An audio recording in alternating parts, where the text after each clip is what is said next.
What should I grow? Here are some essentials. Your ability to self-sufficiency in food will increase thanks to the skills you will get through growing a garden. All crops, however, are not created equal. For self-sufficient gardeners, some crops will be more beneficial than others. When deciding which crops to grow in your garden, it's important to consider how quickly they develop, how quickly they can be harvested, whether they provide large yields, how quickly they can be stored and for how long, and how nutrient-dense they are. Potatoes. They give a lot of food in a small amount of space, are very easy to grow, and store amazingly well.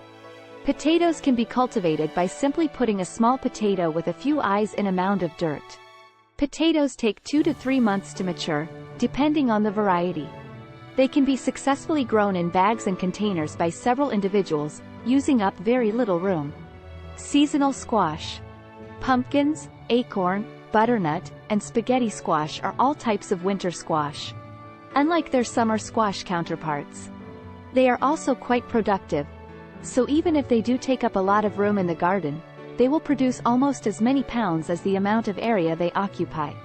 In most cases, they are also suitable for vertical planting, so if you're short on room, that is one option. Carrots. Carrots are also excellent for growing for independent gardening. In almost every region, carrots may be grown year-round with the right planning. They are low in space requirements, relatively simple to grow, and rich with nutrients. Carrots are a must-have for any self-sufficient gardener due to their high rate of storage efficiency as well. You essentially just plant some seeds and wait for nature to do her lovely work. Cabbage.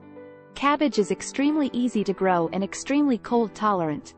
A very nourishing and simple way to store cabbage for several months is to make sauerkraut or kimchi. Onions.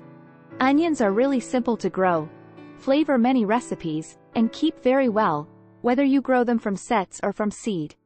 Although they won't provide you a ton of nutrients and you probably shouldn't eat them by themselves, they are an important component of many foods that you create from home and don't take up a lot of room.